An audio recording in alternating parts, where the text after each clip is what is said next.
Hello everyone, welcome to our webinar concerning transition cow management. My name is Claus Andersen and I'm Sales Director in Vilofoss. Today's presentation will be given by my colleague Per Teilgaard, and Per has a background as a PhD in animal nutrition and has worked with this area for 15 years. During the webinar, it's possible for you to ask questions in the chat, and after the presentation we will follow up and try to answer as many questions as possible. The session will be recorded and will be sent to you afterwards together with the presentation. Enjoy the webinar, and Per, please, the word is yours. Thank you very much, Claus. I hope that you everybody can hear me now. Thank you for the introduction. Yes, today's talk is about the transition cow management. This is the first part out of 2 talks. So here today we will focus about the negative, the problem not having sufficient good transition. So here we will discuss about the prevalence of the milk fever and subclinical milk fever and how it affects the diseases. We will go through some of the options used so far to prevent it, and then in the end we'll kind of start up talking about our solution for this, the X-Salad. So as I said, this is the first part out of 2, and next week at the same time it will go more into the X-Salad product and talk about that, and not that much today. And what it is, well, we are going to discuss calcium. Calcium is everything for the cow. Let's just put it here. The calcium level is very, very strong regulated by the cows. So it's always on the same level. As you can see here in the dry period, the cow will try to keep it out on this level. And also here in the start of lactation, well, the cow will again start to keep it up here on an optimum level. So the cow is able to control it very, very, very tight. So that means, for example, if they come in too much calcium in the feed, well, she will just not absorb that much, or she might excrete more with the urine, so she can still again keep the very, very tight level. But here in the dry period, the situation is that the cow's need for calcium is very, very low. So she basically get all of her need for calcium by a passive absorption of calcium. So that's actually mean that it's going to do in between epithelial cells and going into the bloodstream. The situation is different here in the period where she is producing a lot of milk. Here there's a huge demand for calcium, and the cow now need to have an active absorption where she is actively absorbing as much as possible of calcium from the feed and from the bones, and stop excreting it. And as we can see, she can do it very, very tight, controlling the calcium level. The only problem is here around calving. And what happened here? Well, first of all, the pool of calcium in the blood is very, very low. And the amount of calcium in milk is high. It's about 1 gram per liter.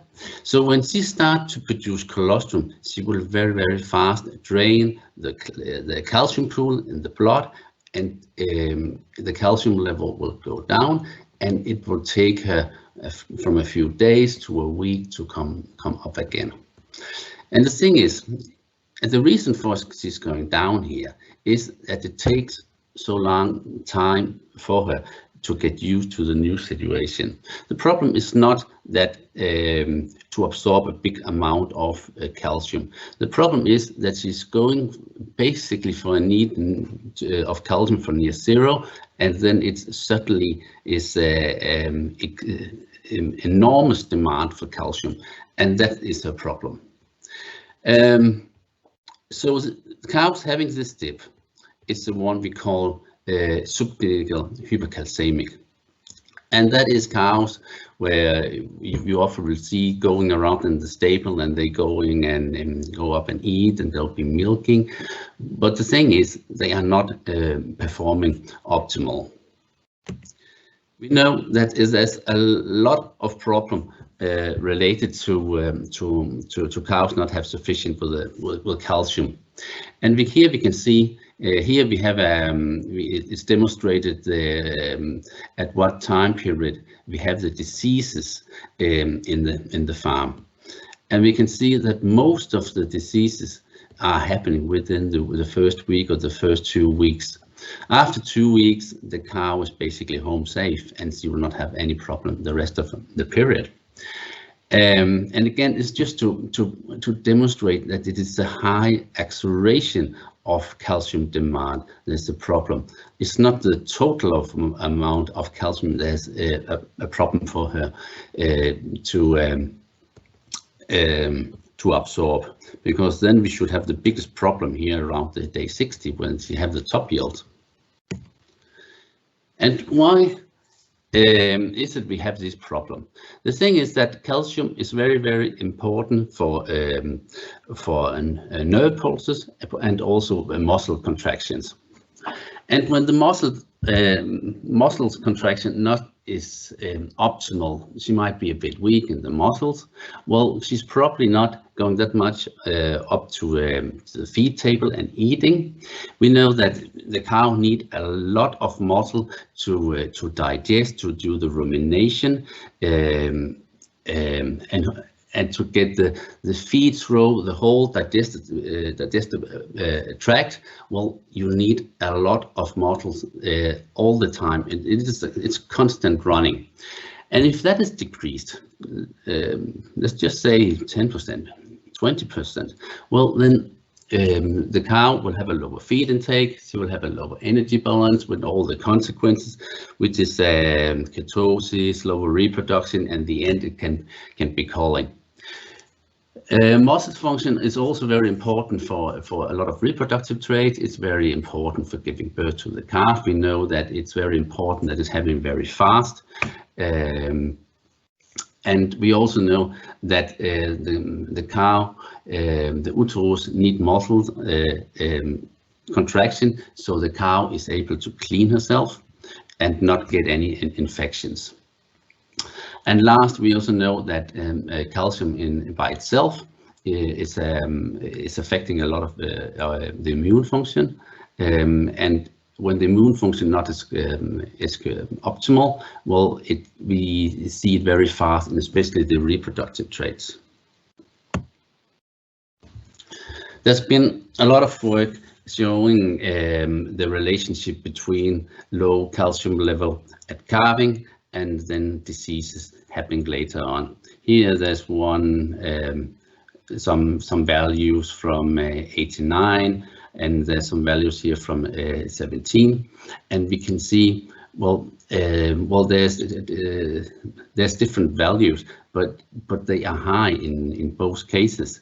So we will have especially the ketosis is very, very high, influenced by hypocalcemia, and the reproductive traits, metritis, retained placenta, and also here what Rodriguez, he found that if you have a hypocalcemic cows, the cow was having a dip around in calcium around calving, well, the probability of that she will show an estrus within the first 60 days in milk is only a third. So it's so interesting that the level of calcium, we could take a sample of that around calving, and then we can just see that it will affect the cow's especially a lot of the diseases, but also the reproduction. Things were happening much later in lactation. At day 60 or day 100, still have an effect on it. Here again, some more on the relationship between this calcium level and diseases. On this work, there was looking into some specific diseases. Here it was ketosis. They split up all the plasma levels in a group they call healthy. That was cows not having any diseases, and then there was a group having ketosis, and then there was a group having ketosis plus other diseases. And what you can see here, well, the healthy cows, they have the highest level of calcium here in the first day after calving, whereas the one getting ketosis, they having a lower level, and they have a lower level of calcium in a much longer time period. So we can see here still at day 3 they are low, and then first here around day 6, 7 they up again on the together with the healthy cows. And what we more can see, the one having ketosis plus other diseases, well, they stay low on a lower plasma level. So here at day 7 they still much lower in calcium level compared to the other.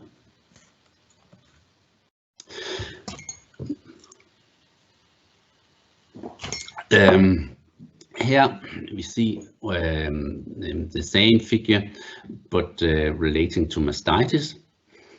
And it basically have the same story. We can see that the healthy cows have the highest value of plasma here at day 0 and the first week, whereas the one getting mastitis, they're having a lower level of calcium, and the group having mastitis and getting other diseases, they have an even lower level of calcium. So there's no doubt there is a strong relationship between diseases and also the calcium level, and that it's not just about the numerical calcium level around calving, but also the pattern we observe here in the first days after calving.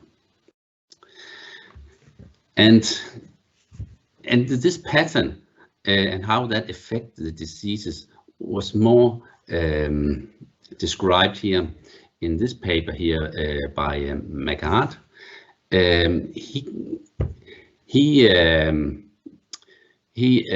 put the calcium levels, the pattern, into four different categories.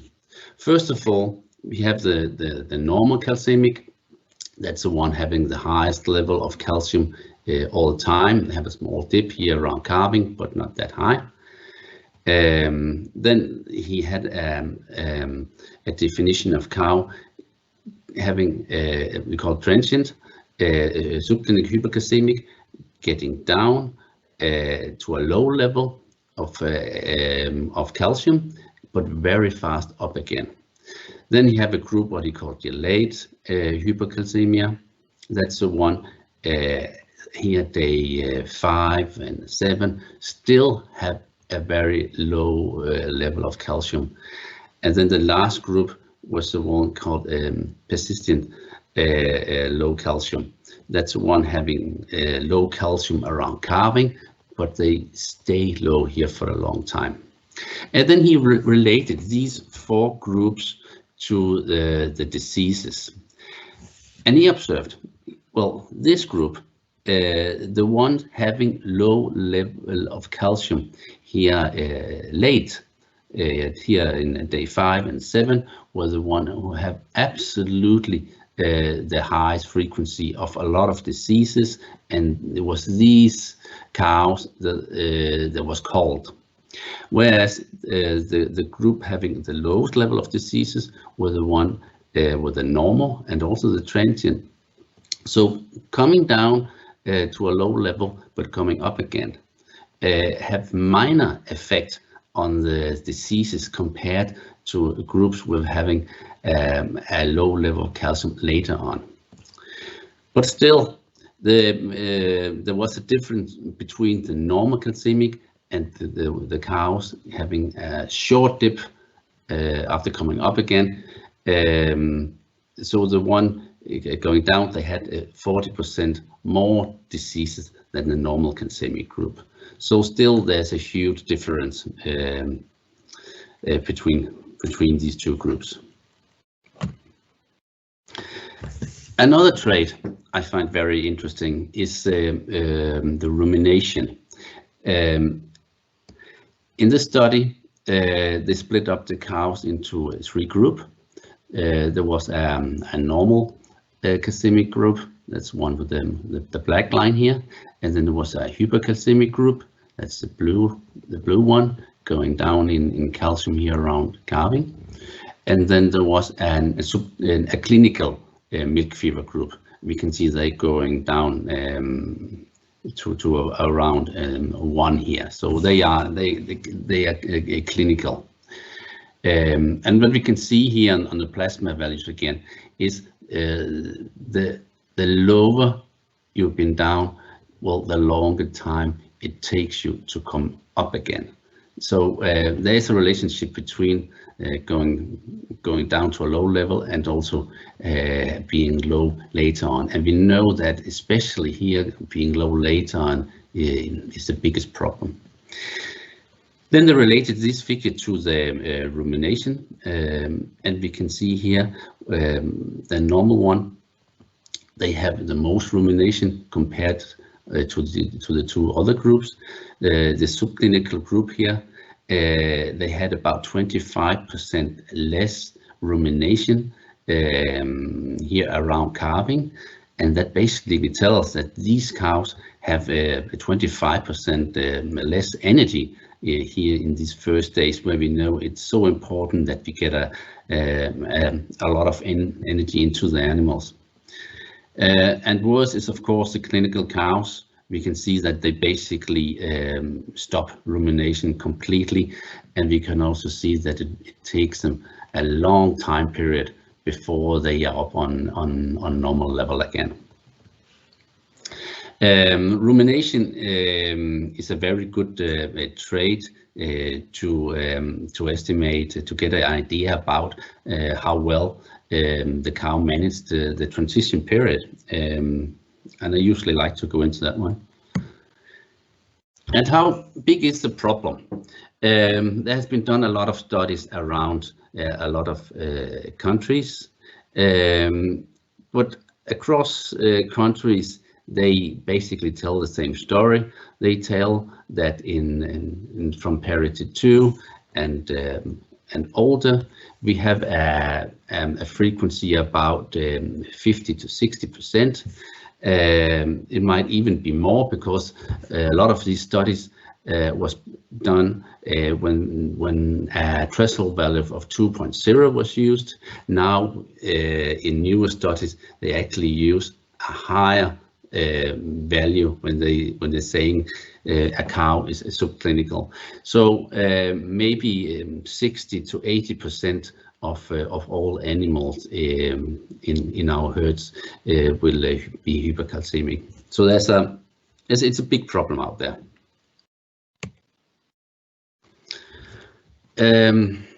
This slide shows the economical cost of hypocalcemia. And of course, there's many ways to go into this.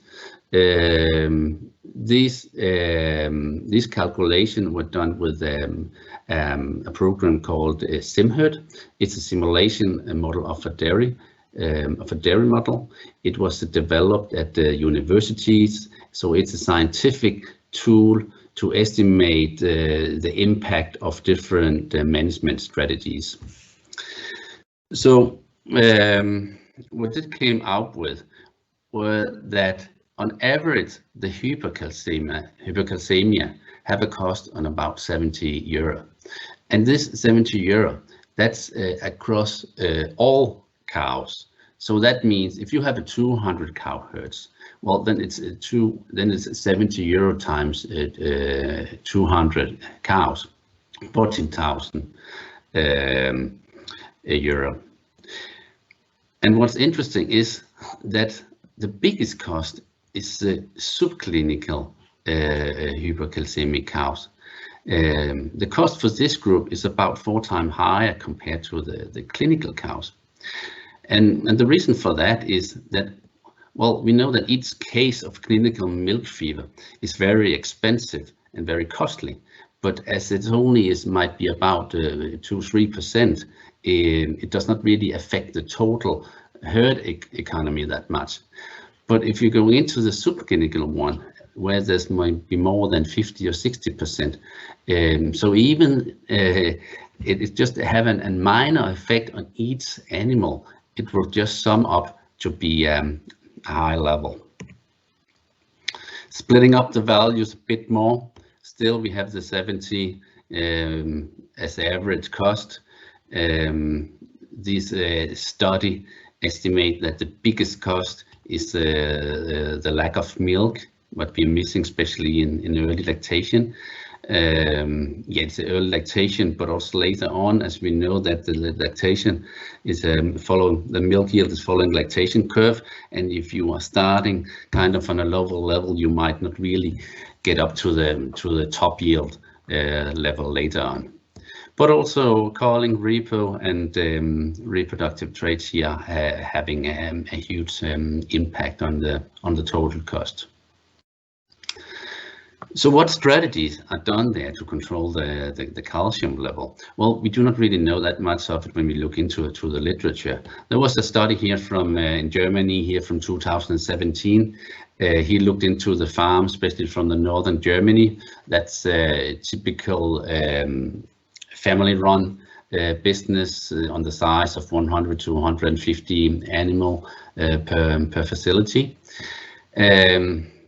And here they, in this questionnaire, they found, well, less than half of the farms actually had a control strategy for controlling the calcium.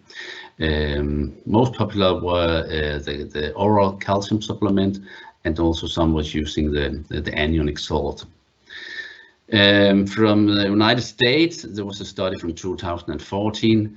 Here, most of the farms had a strategy for preventing the subclinical hypocalcemia. Still, this oral supplement, it could be a pasta, it could be a bolus, is most used. Anionic salt is also very widely used.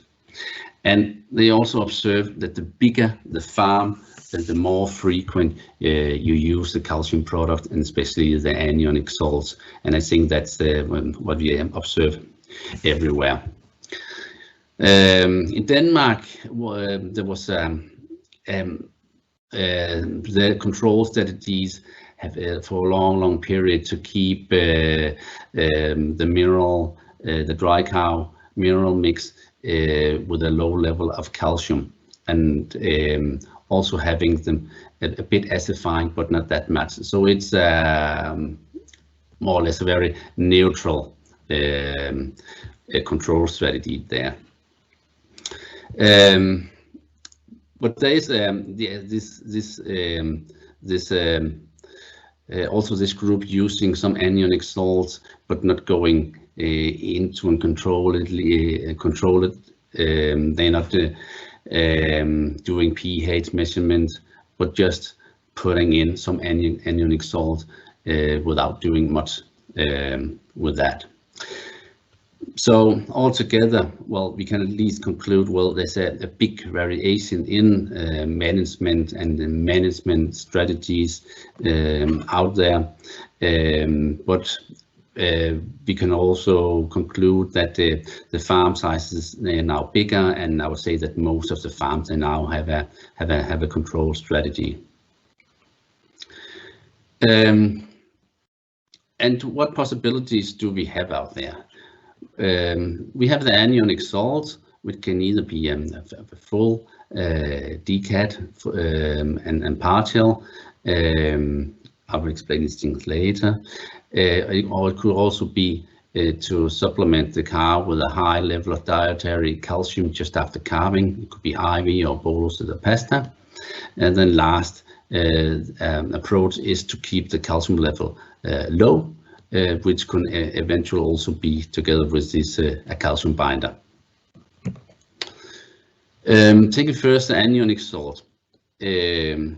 What it does is that it induces a controlled metabolic acidosis in the animal, and the cow would kind of try to prevent that and then start releasing calcium into the blood level. And so doing that by a high absorption of calcium from the bones and from the feed. So that's basically what's happening. There exists several calculations on these dietary cation-anion differences, but they all include, oh no, not all those, some include us also, but the main one include the relationship between the sodium, potassium, and the chloride and sulfate. So usually you supplement with high level of chloride and sulfate, and you try to keep the level of potassium low. So you try to prevent especially the green feed, that is grass, clover grass, the silage, and feed more corn silage, lower level of potassium. So it increases the sensitivity to PTH and improve the absorption, and so you'll altogether have a higher turnover of calcium.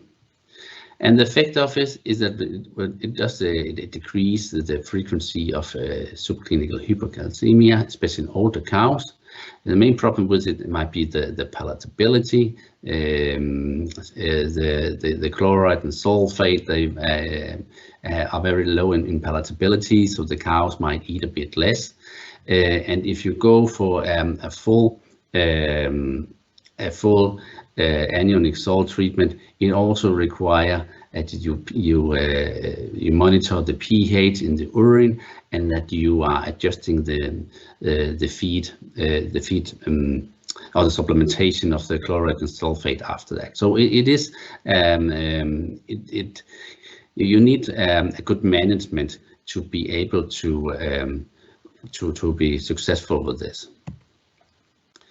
Here we have a figure on three different cows fed with three different levels of anionic salt. We have here a control group, which have a positive nearly 200 milliequivalent in DCAT, and we have a medium acidified group having a level of 59 milliequivalent per kilogram dry matter. Then we have a group with a low DCAT value, minus 74. And what we can see here, how the response is, well, all group are decreasing in calcium level here around calving, but we can see that there's a difference in the speed where they return to the normal level again. So the one having the lowest DCAT value is the group responding fastest, coming faster back to the normal level. And we can see here also in that 1 week after calving and 2 weeks after calving, well, you have a higher level of calcium compared to the other groups.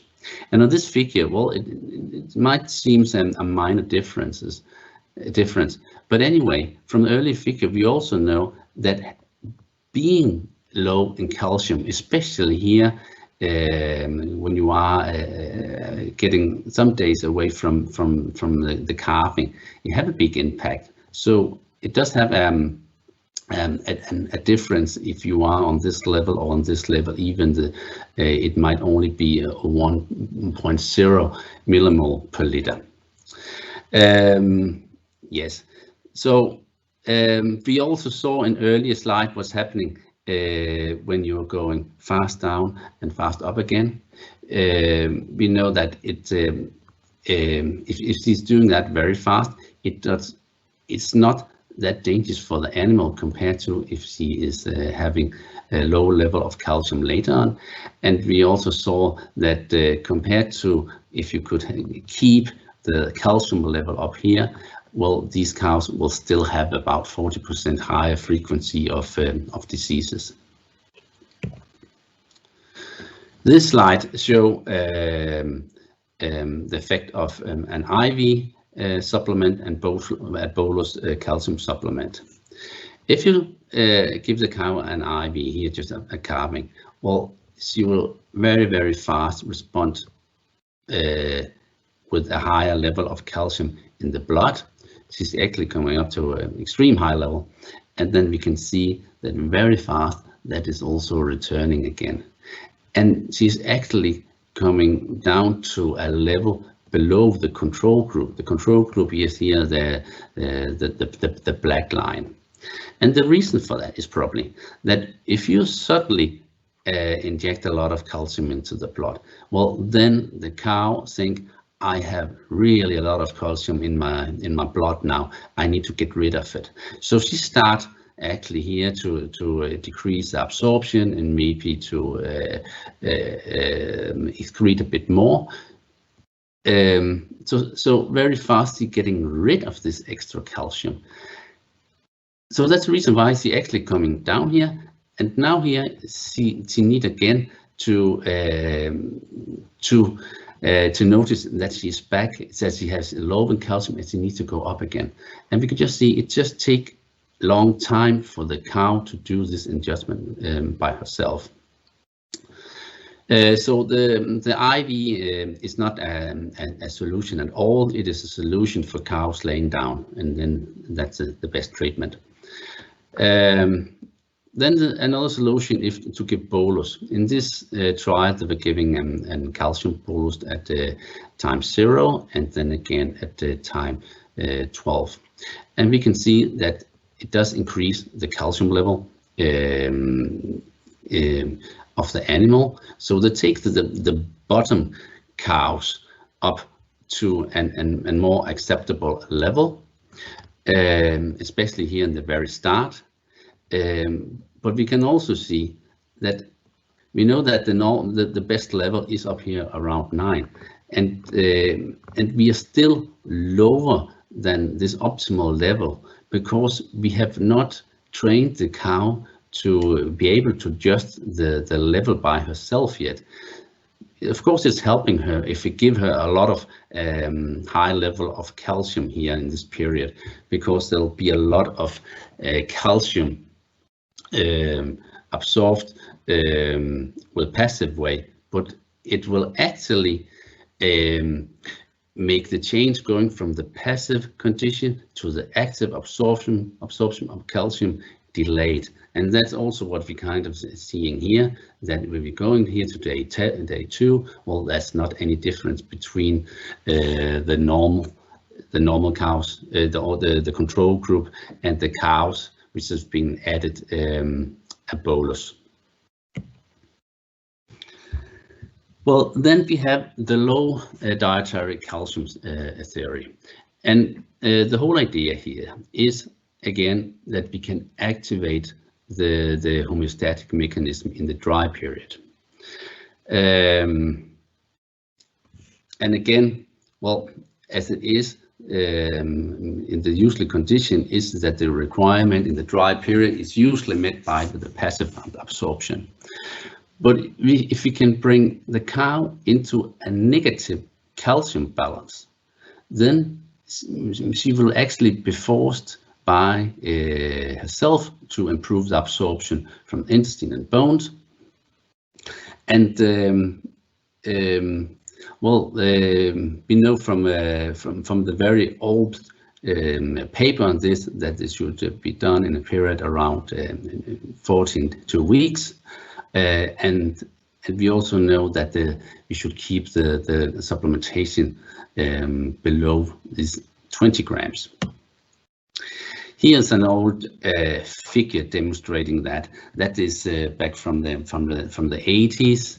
The red color here is the plasma concentration. We can see you have a a very nice plasma concentration here in the dry period, but then it's dropping around calving, and it takes some days to come up again. That's the standard one. And here we have they put in the requirement. Here they put it here to nearly about 15, but if it's 15 or 20, we do not really know, but it's around this area here. And again, just it demonstrate, well, her need of calcium is so low here in this period, whereas as soon as you have you are lactating, it's kind of exploding in the cow's need. Yeah, so well, there is a lot of different mechanisms by which the cow control the calcium level. It's kind of a cascade we are starting. So the cow, when she starts to notice that she is low in calcium, well, it turns on some hormones, and again, these hormones, they affect the bones, they affect the gut absorption, and all together, well, they make sure that the calcium level up again on normal level again.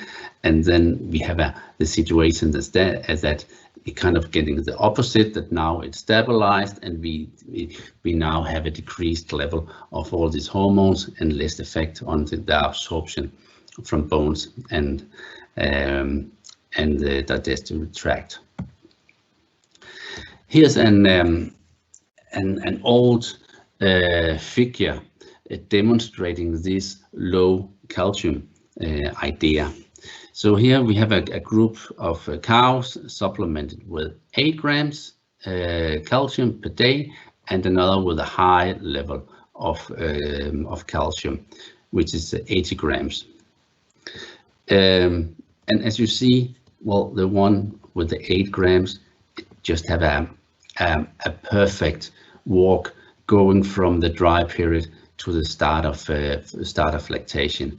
And we can also see that even it's a so low level, well, she can easily get enough calcium to the blood, because she just take it from the bones and she stop excreting it with the urine, and she can also absorb some the small part there is. When it's going from passive to active absorption, well, she finds some calcium out there. And then we have here the typical dip in calcium level here. Here we are on 80 grams. I think that in many feed plants, even you do not supplement any calcium, we will be on around 40, 50 grams of calcium per head per day. So with normal feed component, we can never really come down on a level below 20 grams. This figure also demonstrates some of the work that was done. Most of this was done in the 80s also. It was set up the idea. And what we can see here, we have here the dietary calcium on the x-axis. And then we have the clinical milk fever incidence on this axis. And what they found was that if the value of the dietary calcium were higher than 30 grams per day, well, the average was about this 30% of clinical milk fever. When they had the dietary calcium level lower than 30, it was about 2%. So there's a very, very strong association between the dietary calcium and the clinical milk fever. But this figure is also that is from the 80s. That is old. Just again to demonstrate the idea here in this figure, we saw from earlier that we are in this period having this passive absorption. And then we are starting the active absorption here around calving. Just when they start to produce colostrum is at the time period where the cows usually initiate this absorption. But instead of doing this change here around calving, we are actually doing this change here now 2 weeks, 3 weeks before calving. So we do not have this we do these chains going from passive to active in a period where we still have a very, very low need of calcium, because we do not have any milk yield here. So we can do it very slowly. So we prime the absorption mechanism already here, and when we then reach the calving, well, the cow is used to the situation that she needs to actively absorb the calcium, and you will basically just see a flat line, which we will see in the next week. So the low calcium, the funny thing about it is actually that there were a lot of work on this concept back to the 70s, and they really showed very promising results. But as it was not possible to keep the diet low enough in calcium, it seemed like that the whole concept, the whole idea just was kind of forgotten. And instead, all the focus on the research, they were put into the anionic salt. The anionic salt was also invented in the 70s, and we know that from the 70s and up to now, well, there is enormous how much research has been put into this field. But then there was a calcium binder was invented, so we now were able to keep the calcium level low in a normal feed ration. And the idea actually came from this guy, Rolf Jørgensen. He was a professor at the University of Copenhagen, and he took up the idea, the concept of the low calcium approach. He looked into a lot of different components having a binding effect of calcium, and well, he actually ended up with a component was used in the laundry industry as a softener, and that was kind of his invention. So he took the idea up and did a lot of work with this zeolite product. And what it is a calcium binder. You feed it the 2 to 3 weeks before calving, and it starts activate the cow's mobilization. And as I said, then, well, you can basically have a flat line of calcium. One thing that is interesting here is it's so different to all the other solutions, because in this product, this solution, well, the cow do not need to absorb anything of it. Most of the action is actually happening in the digestible tract. So the product binds the calcium in the feed, so it's no longer is available for absorption. So there's nothing here in this product that's actually going to be absorbed. Whereas if you take the other solution, well, anionic salt, the anionic salt needs to be absorbed by the animal to have its effect. And also, if we have the high calcium strategy, well, the calcium you give them need to be absorbed. So, well, and there's a lot of other differences, but just to stress that it's very different. And next week, we will actually go in fully and discuss what results you can obtain with this product, the XLIT product, We will go into more blood work. We will go in to see what how it can change the production traits, and also give some recommendation and discussion about the practical feeding. And that is next week, 18th of March. And with that slide, I am at the end of my talk here, but you should be very free to ask questions. Thank you very much, Per. And people already have put some questions in the chat. Thanks for that. And let's start from the top. The first one is saying, to reduce the impact of subclinical milk fever, what do you think is the ideal level of calcium? Well, you need to have the dietary calcium level below the requirement, and it is around 20 grams. So if you can make a ration lower than, so the cow is getting lower than 20 grams per day, then you will get very, very nice results. The thing is just, if you are taking it down to, let's say, 25 grams, well, at that, here you still are supplementing the cow with more than her need, and you will not get the effect. So it's not kind of a linear model. So if you're going down, if you're going from 50 to 40 to 30, well, you might not see any differences in the frequency of subclinical hypocalcemia. You need to go lower than her needs. So it's kind of a threshold. And we just, if you calculate the dietary calcium in your feed ration, well, you'll probably be around 40, 30, 40, 50. That's usually what we see in the ration with the normal feed component. It's very difficult to formulate a ration with low calcium. I do not really know how to do it.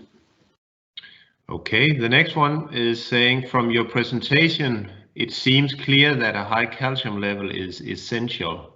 Is there any research on blood calcium levels for the different options, DCAT, boluses, or Exelite? Yes, there is, and we'll go more into that next time. Well, we showed some of them here. Well, when you're doing the anionic salt, you will always have a dip, because what the main effect of it is that it have increased the sensitivity of the PTH. So the cow is much faster to respond to a low calcium, then she can go up faster compared to a control group. But as we also saw in one of the figure, well, the cow are going down. So we have not got an optimal level, and the only place where we saw that was actually on this low calcium approach, where we saw that if you have a low dietary calcium level, well, you can basically have a flat line. So I think if you want to have a flat line there, the whole key is that it's the cow herself which are regulating this.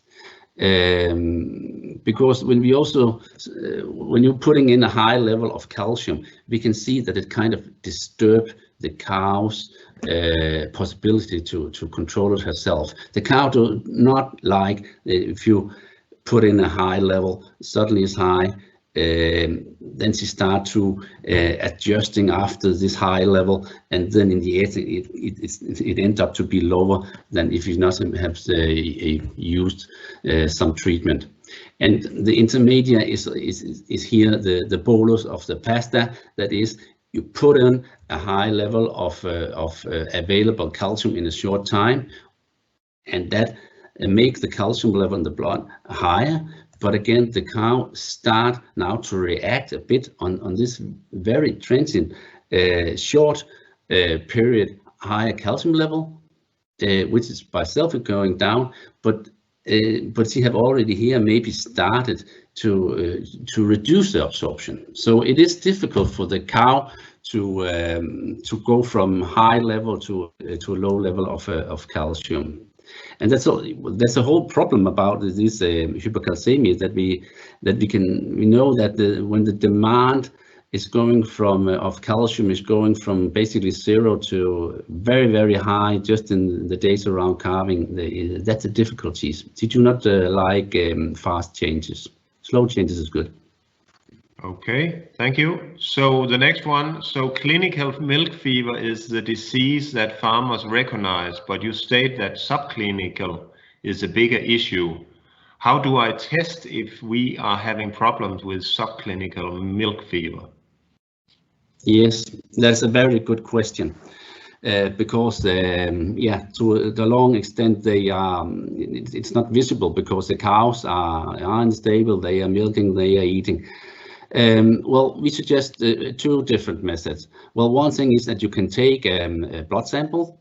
You can go out and take a sample the next, let's say 10 cows, take a blood sample within the first 24 hours after calving, and that will give you an idea about the level on your herd. And then you can, of course, try to work with different methods and see if you can change that. And then again, take around 5-10 samples. I suggest to get the picture and to see if you can make a difference. Another method, well, is to go from one kind of treatment to another, and we suggest here that if you choose ours, well, going to the excellent product, well, we know that you for sure will get a decrease in a lot of the metabolic diseases. Some of the first one I will look into is the ketosis, metritis, retained placenta, rumination. If you can measure that one, that's a brilliant one. I like that. So that's the 2 possibilities. I think you can do blood work or you can look into the production traits.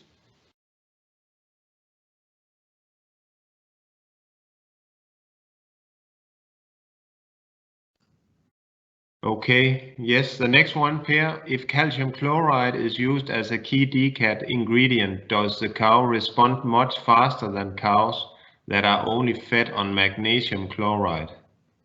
That's the question. Do you have any data to show the difference and what rate of inclusion is recommended?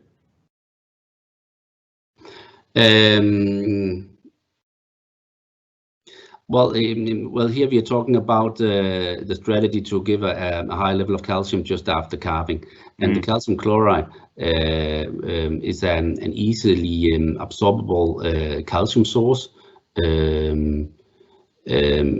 which also will have an effect on acidify the cow.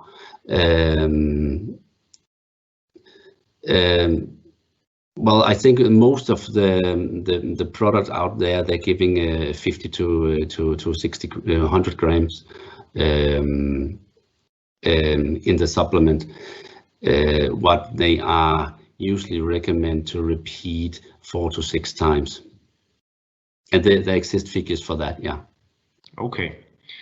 Does the calcium levels affect the reproduction? Is there a relation between calcium levels and fertility? Yes, there is. We will go much more into that next time. And it is so fascinating. Well, there was, for example, a study from the UK, from Liverpool, where they took just one sample of blood around calving, and then they related to the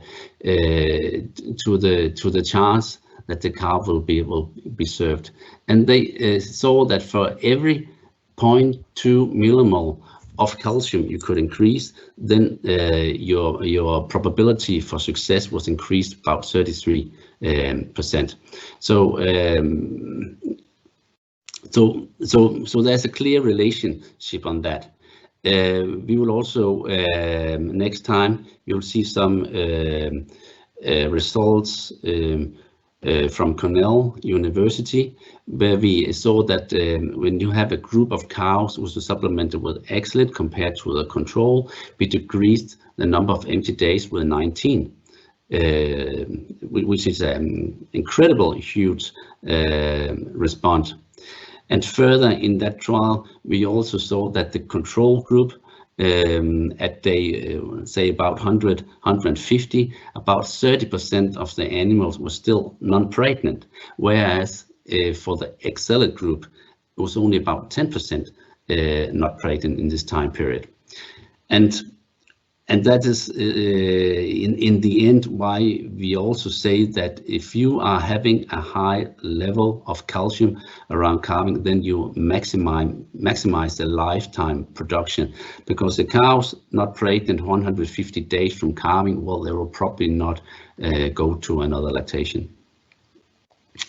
From my experience, decap can work effectively, but takes a lot of management. I have seen negative effects on feed intakes with decap, but are there also any negative effects of causing a metabolic acidosis in the cow? For example, as acidify blood and urine, is that painful, problematic?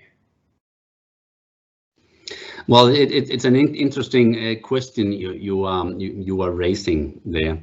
We know from example humans that if you are low in pH, that is very, very painful for you, and that is normally a sign of that you have some very serious disease. If the cow, acidified cow, feel this uncomfortable with a low pH, we do not really know. But of course, it's the DCAT do prevent diseases and make the cows better in the start. So for one side, it might have some negative consequences, but on the other side, if there's more positive consequences of the treatment, it might overall be good, and it is. Well, of course, the anionic salts have a positive effect on the cows. If calcium is not absorbed with Xlid, will we be able to increase zinc absorption in the prepartum? Please repeat that one, Klaus. If calcium is not absorbed with Xlid, will we be able to increase zinc absorption in the prepartum? Xlid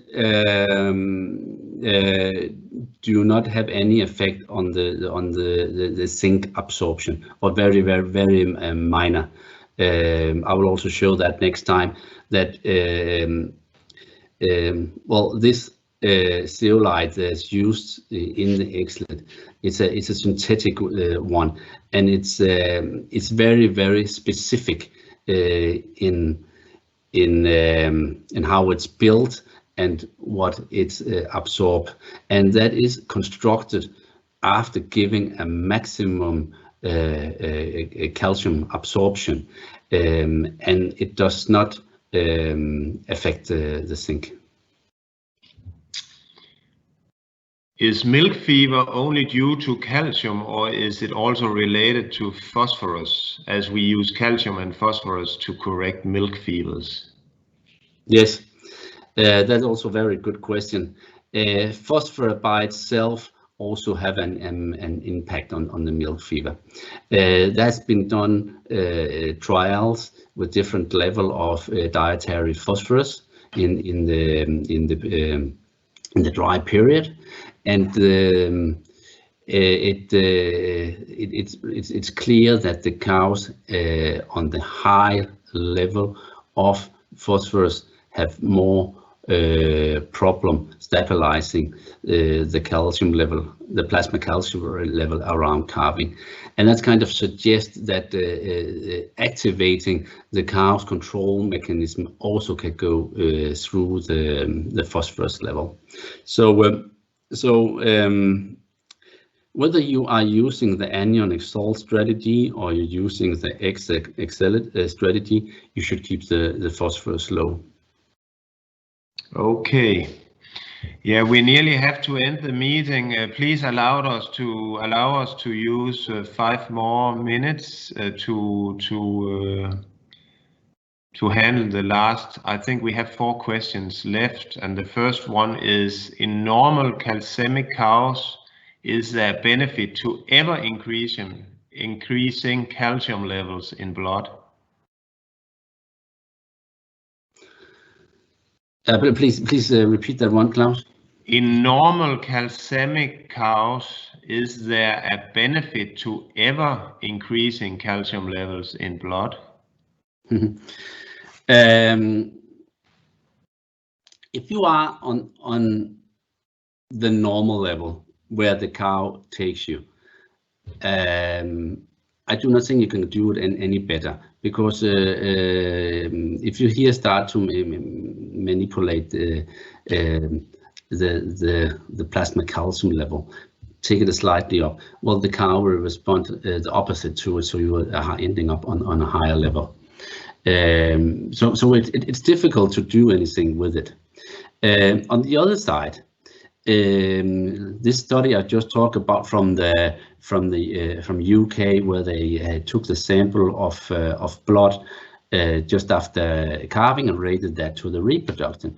They saw that the higher success in reproduction, when you're able to increase the level of calcium, you found a good response. And it was both when we're looking into the animals having a low level of calcium, but also the one having a better level of calcium. We still, in that trial, they found a positive effect of having being on the higher level. Yes, the next one says, dear, what will be the best treatment in subclinical hypocalcemia, as in this stage herd shifting can't achieve their peak milk production and animal lose their appetite?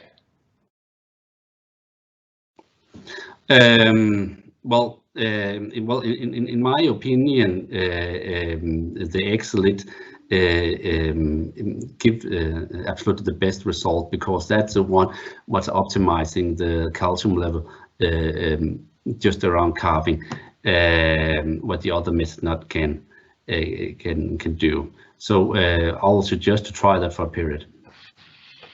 Yes. Does Excellent also increase urinary calcium excretion and higher calcium turnover as with anionic salts? Yes, it does increase it. So that kind of demonstrate also that we have a higher turnover of the calcium. That it start. We get it activated, the mechanism, she start absorbing from bones and digestible tract, and it'll be slightly more excreted also. And the last one is... But it does not affect the pH of the urine. Okay. The last one is saying, I've heard of a blood testing kit that can be done on farm. Is this test accurate, and how many tests? When should we take them? Yeah, it's a good question. Yeah, there exists this method for getting results of the calcium level in the stable, and I think that's brilliant. They are not so exact as the lab, but on the other hand, well, you can get a picture of the state of the cow immediately. But regarding Excellent, well, when we're taking blood sample, we are both looking into the calcium, but also the phosphorus, as we know that the product also taking the phosphorus down. And looking at the blood parameter for phosphorus tell us if the cows have have eaten the product, so no sorting has been done.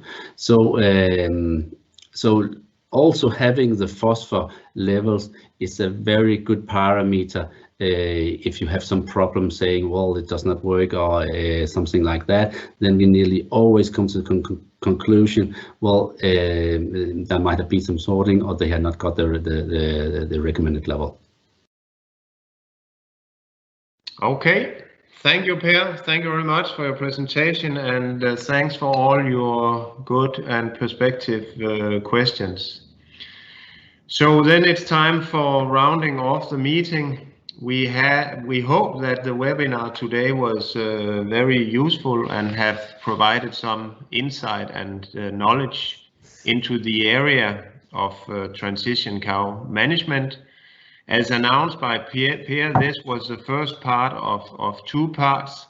Today, try to identify the problems. Next time, more solution-oriented. And it will take place Thursday next week, the 18th of March, same time. And keep an eye on our SoMe channels and our website, where in short time an invitation and possible for registration will show up. So thank you very much to all of you for participating today. Hope to see you again. Stay safe and goodbye.